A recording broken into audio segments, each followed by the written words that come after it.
Hey there, it's Clifford Morgan. Thanks for stopping by. When I was growing up, there were two sayings that my dad said repeatedly. Over the past week, I've had the opportunity to stop and to smile on several occasions because I heard him repeat those same sayings to my daughter. Now, those two sayings were the first one, you can do anything you put your mind to. And the second one was, if a job is worth doing, it's worth doing well. Now, I've probably heard those two key statements 1,000 times as I was growing up. And if I'm honest, the repetition stuck. Those two ideas have, particularly the first one, they have shaped and anchored my mindset for the last 25 years. They've enabled me to be successful in the military, to survive in business, to climb mountains, run marathons, and so much more. You might say that those two statements were my dad's key messages as a parent, and now as a grandparent.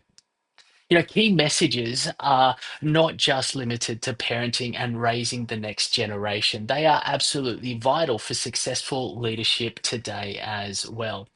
Recently I spent the day working with a leadership team from across the country, and they come together to prepare for a new project that they had this year, the success of which was absolutely vital to the continuation of their ongoing business. And the team identified that clear and consistent communication was critical for their success.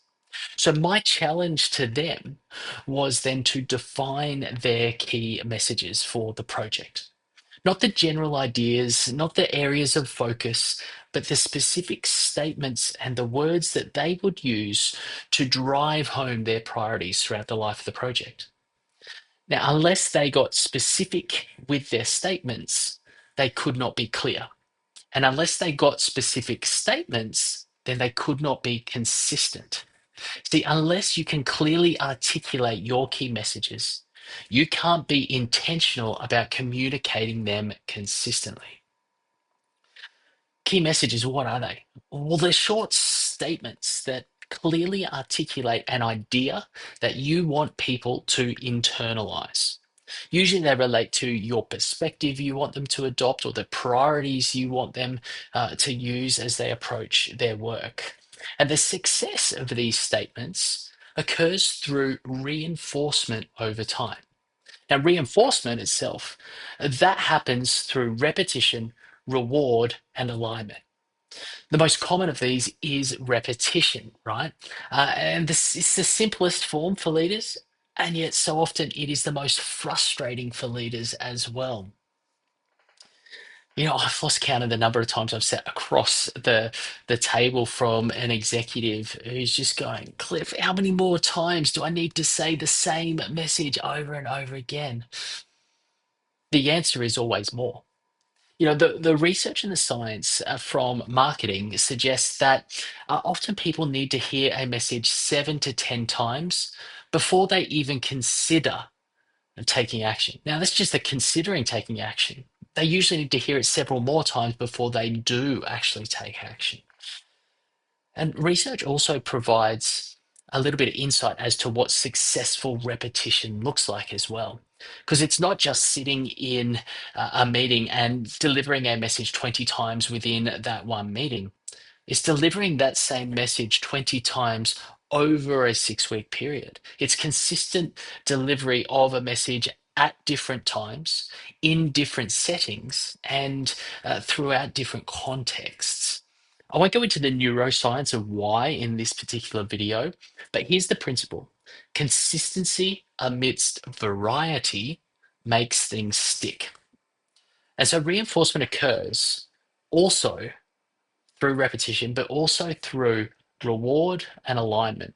So when people act on the message and they're actually rewarded for it, and when they see a leader's behavior that aligns with the message that they've delivered, well, then they see that there's consistency within one, the system of work, but also the behavior of their leaders. And so therefore they perceive the message as true. The consistency is evidence of truth. And we all have a natural desire to internalize what is true. Now, there are different types of key messages. Some are more persistent and enduring, and others are more contextual and transient. And so here are the four types of key messages that we have. First of all, we have personal key messages. And these relate to your own personal perspectives and priorities as a leader. My dad's statements would fall into personal key messages because they are, his perspective and his wisdom that he has gathered over his life. The next that we have is cultural. And these are messages that reinforce the values of the organization. They reinforce the way that we work around here. I have a client who had a particular key message around set the conditions and the culture will look after itself. And that was the message that he delivered and continues to deliver to his executive leadership team to reinforce the responsibility and the contribution that that particular team have in order to, or towards sustaining workplace culture. Then we have seasonal key messages. And these ones are more transient. They're for a specific period of time, or they might be, rather than being enduring ones that you do, right through. I know there was a lot of key messages that people and leaders had during COVID, for instance. Or maybe it's a period of organizational change, and we've got a key message during that. And then once the change is implemented, that kind of message dies away. And the final one here is projectual. And yes, that is a real word, not used very often, but it means relating to a project. And so there are likely to be key messages that relate to the priorities of a specific project. And this is where the leadership team that I was talking about, that I was working with the other day, this is the type of key messages I was challenging them to define. So if you're sitting there and listening and you go, I recognize the need for clear and consistent communication in my workplace, well, I would encourage you to articulate and refine your key messages. And then once you've done that, begin to deliver those continually across the weeks in different ways and in different settings.